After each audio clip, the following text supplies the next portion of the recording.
In the late fall of 1952, 20 school children, ranging from 8 to 13 years old, were on their way back from an evening field trip to the Smoot Theater, but their bus driver, Miss Bernadette Shaw, took a wrong turn on the way home. In her attempt to find a shortcut back to their school in Clarksburg, where dozens of parents were waiting for her to return, Miss Shaw ended up on the deserted back roads of West Virginia with a bus full of sleepy children. Using the moonlight to guide her, Miss Shaw turned onto a shabby road that barely saw any activity. The road twisted so tightly around hairpin curves that it was far too narrow for her to turn the bus around and head back to the main road. She had no choice but to keep going. She'd been driving aimlessly for hours and was so distracted trying to find a way back that she didn't realize the gas gauge was well below E. Almost immediately, the engine started to cough and sputter as it gasped for fuel. The bus came to a rolling stop on top of a set of abandoned railroad tracks. As she turned around to tell the children not to panic, they were already fast asleep, exhausted from the day's journey. It was well past their bedtimes, and the dark, deserted route offered little more than trees in the way of scenery. She had two choices. She could wake the children and have them walk with her to the nearest gas station, or she could leave them on the bus while she walked by herself. There would likely be an attendant at the gas station whom she hoped could give her a ride back to the bus. If so, she would only be gone for 30 minutes, an hour at the most, and she only had one flashlight, which wasn't nearly bright enough to lead 20 children on a winding, miles-long hike in the dark. So she decided that the children would be safer on the bus. There was no telling what type of debris could be lying on the road, and if a group of kids decided to wander off along the path, she wouldn't be able to see them sneak away.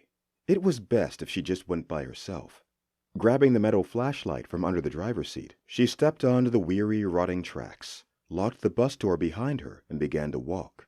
She picked up her pace, almost to a jog, hoping that she could get back before any of the children woke up.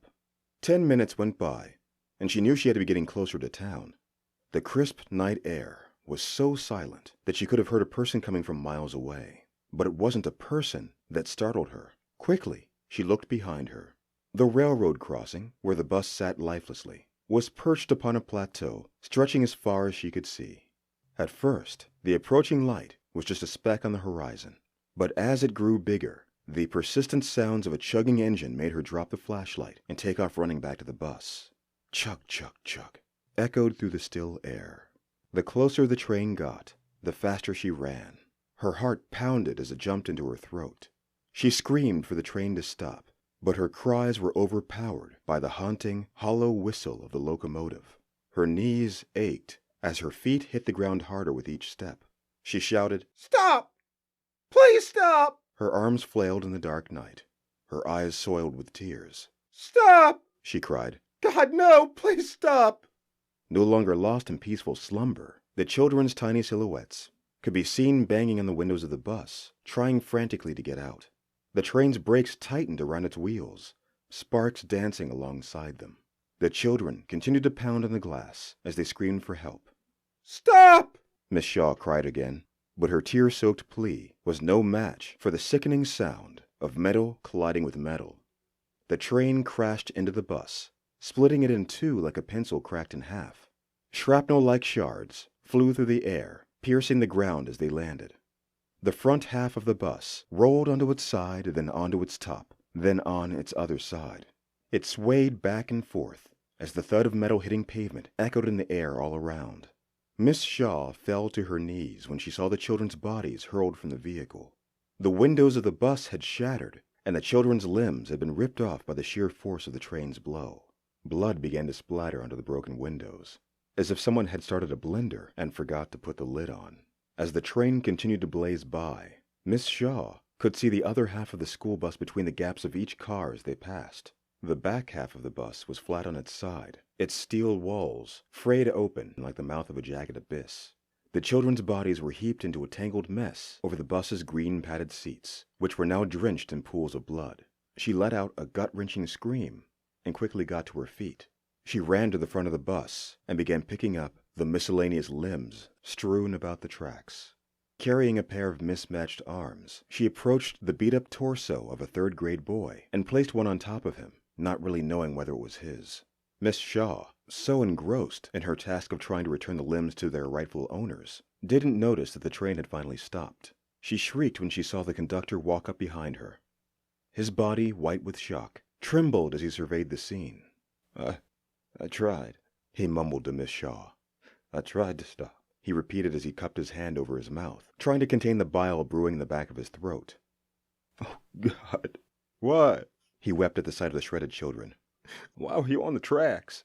Before Miss Shaw could respond, her grief-stricken eyes rolled back into her head, and her legs gave out. The conductor caught her as she fell against him, and he dragged her body to the nearby grass. When she finally came to, police had arrived on the scene. She slowly sat up and looked toward the bus, its two halves separated by 50 feet of blood-stained roadway. She was taken to a nearby hospital and, at the behest of the heartbroken parents, was arrested on the spot for involuntary manslaughter. Decades went by before anyone in town would drive up that road again. In the late fall of 1977, two lust-fueled teenagers in Harrisville, West Virginia, decided to find a secluded spot to spend the evening.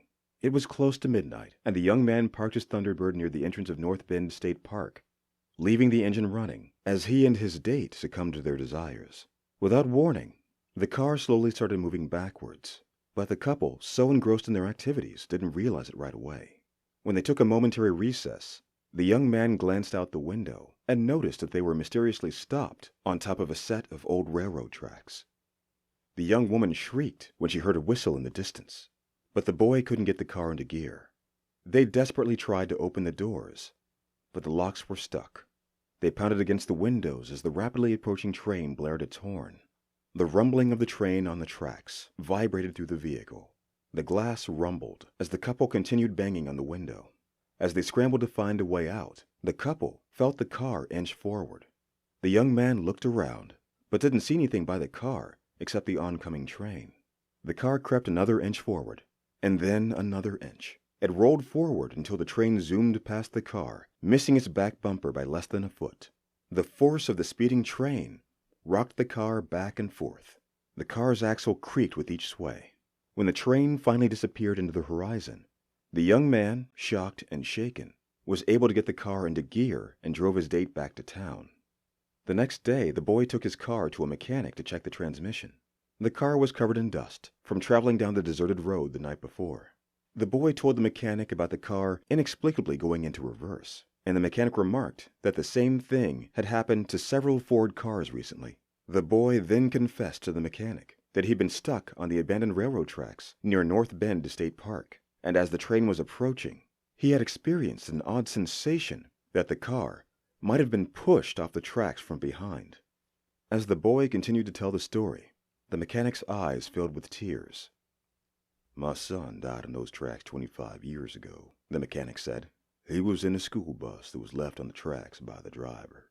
And as the mechanic walked to the back of the boy's car, both his feet and heart stopped when he saw dozens of child-sized handprints covering the edge of the car's trunk. The Last Train to Clarksburg by Michelle Hanson.